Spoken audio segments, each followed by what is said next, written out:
Me culparon por el accidente de mi hermana y me echaron de la casa, pero ella mentía. Dicen que el amor de los padres es incondicional, pero yo aprendí a las malas que, a veces, ese amor tiene condiciones ocultas y que la verdad no vale nada frente a la imagen de un hijo perfecto.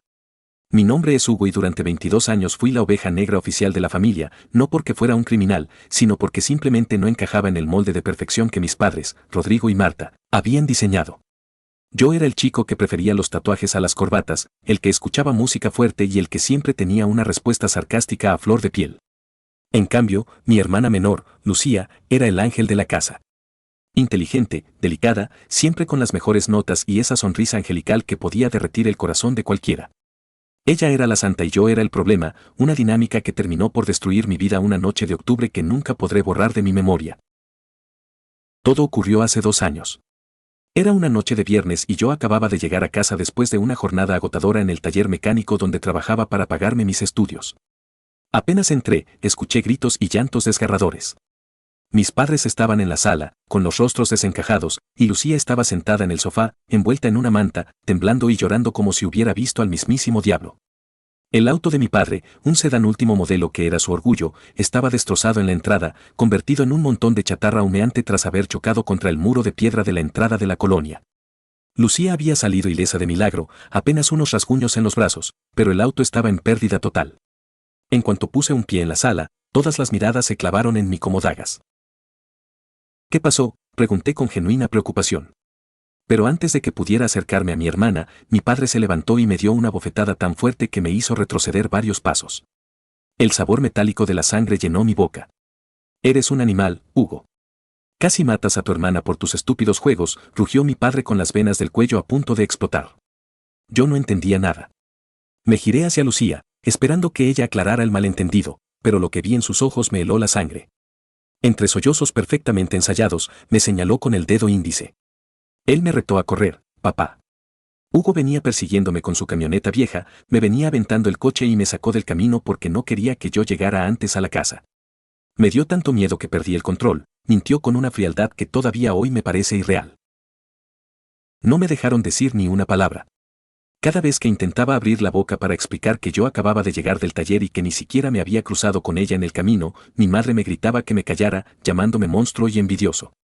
Mi padre, en un arrebato de furia ciega, subió a mi habitación, metió 4 cosas en una mochila y me la arrojó a los pies. Lárgate de esta casa, Hugo. No quiero un hijo que sea capaz de atentar contra la vida de su propia sangre por un capricho. Olvida que tienes padres y olvida que tienes una hermana. Desde hoy, estás muerto para nosotros. Me echaron a la calle en medio de la lluvia, con lo puesto y sin un peso en el bolsillo, mientras Lucía se hundía en el pecho de mi madre, buscando consuelo por un trauma que ella misma había inventado. Esa noche dormí en la banca de un parque, cubierto con mi chamarra de mezclilla, temblando de frío y de rabia. Fue el inicio de mi descenso al infierno. Durante meses, mi vida fue una lucha constante por la supervivencia. Conseguí trabajo como cargador en un mercado central, levantando guacales de fruta de 10 de la noche a 6 de la mañana por un sueldo miserable que apenas me alcanzaba para pagar un cuarto en una pensión de mala muerte compartida con otras 6 personas. Mis manos se llenaron de callos y mi espalda crujía cada mañana, pero el dolor físico no era nada comparado con el vacío en el pecho al saber que mi familia me había desechado como basura. Lo que más me dolía era ver, a través de las redes sociales de mis primos, cómo Lucía seguía con su vida perfecta. A los 2 meses del accidente, mis padres le regalaron un auto nuevo, un modelo deportivo, porque sentían culpa por el trauma que el malvado de su hermano le había causado. Verla sonreír frente a ese coche nuevo mientras yo cenaba un pan con café me llenaba de un resentimiento que amenazaba con consumirme. Cometí errores en ese tiempo. La desesperación te hace tomar decisiones grises. Empecé a juntarme con gente que no debía, participé en un par de trabajitos de recuperación de mercancía que me pusieron al borde de la cárcel. No era un santo, nunca lo fui, y en mi soledad me convencí de que si todos pensaban que yo era el villano, tal vez debía empezar a actuar como uno. Pero había alguien que nunca dejó de creer en mí, mi tía Carmen, la hermana menor de mi papá. Ella siempre había sido la rebelde, la que no se tragaba el cuento de la familia perfecta. Carmen me buscó en el mercado, me llevó comida y me escuchó. Hugo, yo conozco a Lucía. Esa niña tiene un lado oscuro que tus padres se niegan a ver. No te rindas, la verdad siempre sale a flote, aunque sea por una rendija, me decía mientras me curaba las manos lastimadas. Y la rendija apareció un año después, de la forma más inesperada. Hubo una fiesta familiar por el aniversario de bodas de mis abuelos, a la cual, por supuesto, yo no estaba invitado. Lucía, fiel a su estilo de hija perfecta, estaba en el centro de todas las fotos. Pero esa noche, Lucía bebió de más. En su arrogancia de saberse intocable, dejó su teléfono desbloqueado en la mesa de los postres mientras se iba a bailar. Mi tía Carmen, que estaba vigilando como un halcón, aprovechó el descuido. Ella sabía que Lucía era adicta a grabarse todo el tiempo para sus redes sociales. Empezó a buscar en la galería de fotos ocultas y en los archivos borrados de la nube. Lo que encontró fue la prueba definitiva de mi inocencia y de la perversidad de mi hermana. Un par de días después, mi tía me llamó llorando. Lo tengo, Hugo. Tengo el video. Resulta que la noche del accidente, Lucía no estaba huyendo de nadie. Ella misma se había grabado con su celular mientras conducía a más de 140 kilómetros por hora en una zona de 60, riendo a la cámara y presumiendo lo rápida y furiosa que era para sus seguidores de una cuenta secundaria de Snapchat.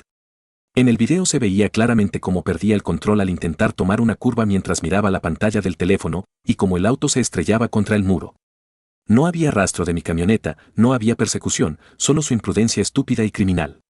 Y lo peor de todo, había una nota de voz que le envió a una amiga minutos después del choque, donde decía: acabo de destruir el coche de papá, pero no te preocupes, le voy a echar la culpa al idiota de Hugo, ellos siempre le creen lo peor a él.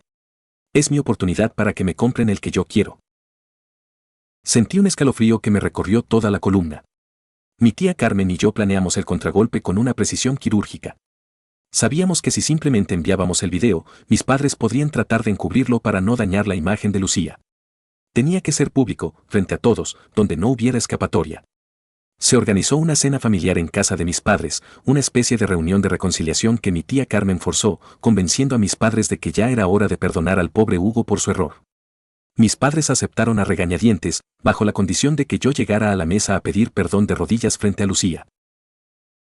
Llegué a la casa que alguna vez fue mía con la mochila al hombro y el corazón martilleando contra mis costillas. El ambiente era gélido.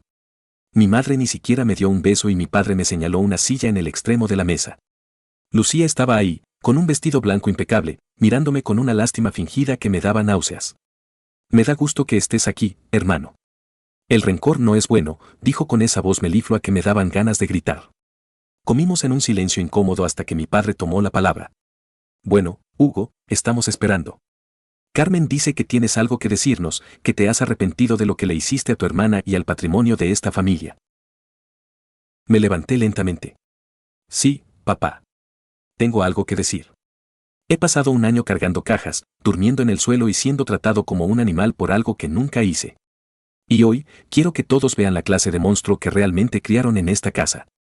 Saqué un cable de mi mochila y lo conecté a la enorme televisión inteligente que presidía la sala. Antes de que alguien pudiera reaccionar, el video de Lucía empezó a reproducirse en pantalla gigante. El sonido de su risa estridente mientras aceleraba llenó la habitación, seguido por el estruendo del metal retorciéndose y el grito de pánico de ella al impactar. Luego, puse la nota de voz donde planeaba culparme. El silencio que siguió fue sepulcral, un vacío absoluto que parecía succionar el oxígeno de la habitación. Mi madre se tapó la boca con ambas manos, dejando escapar un gemido ahogado. Mi padre se puso lívido, sus ojos alternaban entre la pantalla y una Lucía que se había encogido en su silla, volviéndose pequeña, pálida y patética. Lucía, susurró mi madre, ¿qué es esto? Mi hermana intentó balbucear una excusa, algo sobre que el video estaba editado, pero su propia voz en la nota de voz la sentenciaba sin remedio. Mi padre se levantó, pero esta vez no fue hacia mí. Miró a su hija perfecta con una decepción que quemaba. Nos mentiste, nos hiciste echar a tu hermano a la calle, nos hiciste odiarlo, por un capricho, gritó con una voz que se quebró al final. Yo no sentí la victoria que esperaba. Solo sentí una tristeza infinita. Me acerqué a la mesa y miré a mis padres a los ojos. Ustedes me echaron sin preguntarme. No necesitaron pruebas para condenarme, les bastó con su prejuicio de que yo siempre sería el malo. El problema no fue solo la mentira de Lucía, el problema fue que ustedes nunca me conocieron realmente. Mi padre intentó acercarse, con los ojos llenos de lágrimas, balbuceando una disculpa, pidiéndome que me quedara, que todo volvería a ser como antes. Pero yo retrocedí. No, papá. Las cosas nunca volverán a ser como antes. Ese año en el mercado me enseñó quién soy yo, y este momento me enseñó quiénes son ustedes. Me voy, pero esta vez me voy porque yo quiero. Salí de esa casa con la frente en alto, dejando atrás los gritos de mis padres recriminándole a Lucía y el llanto histérico de ella al verse descubierta. No acepté su dinero ni sus disculpas inmediatas. Me tomó meses volver a hablar con ellos. Lucía tuvo que vender su auto nuevo para empezar a pagar cada centavo del daño que causó, y mis padres, por recomendación de mi tía Carmen, entraron a terapia intensiva para tratar de entender por qué siempre me usaron de chivo expiatorio para mantener su fantasía de familia ideal.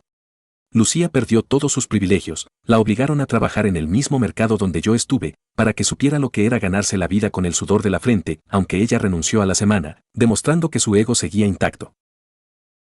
Hoy, 2 años después, tengo mi propio taller mecánico, un negocio pequeño pero honesto que levanté con mi esfuerzo y la ayuda de mi tía Carmen.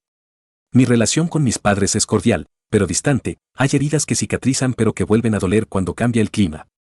Aprendí que la sangre no es garantía de lealtad y que a veces, los extraños que te dan la mano en un mercado son más familia que los que comparten tu apellido. Lucía sigue intentando acercarse, enviándome mensajes de te extraño, hermanito, pero yo sé que solo lo hace porque ahora ella es la que está sola en esa casa grande y silenciosa. La verdad me hizo libre, es cierto, pero el precio fue darme cuenta de que el hogar que siempre quise nunca existió realmente. Ahora, mi hogar soy yo mismo y la gente que me eligió por quien soy, no por quien ellos querían que fuera. ¿Tú qué habrías hecho? ¿Alguna vez un familiar te traicionó por dinero, herencia o un secreto? Hay historias que duelen, pero también historias que te recuerdan que la vida siempre da vueltas. Síguenos para más relatos que sanan el alma.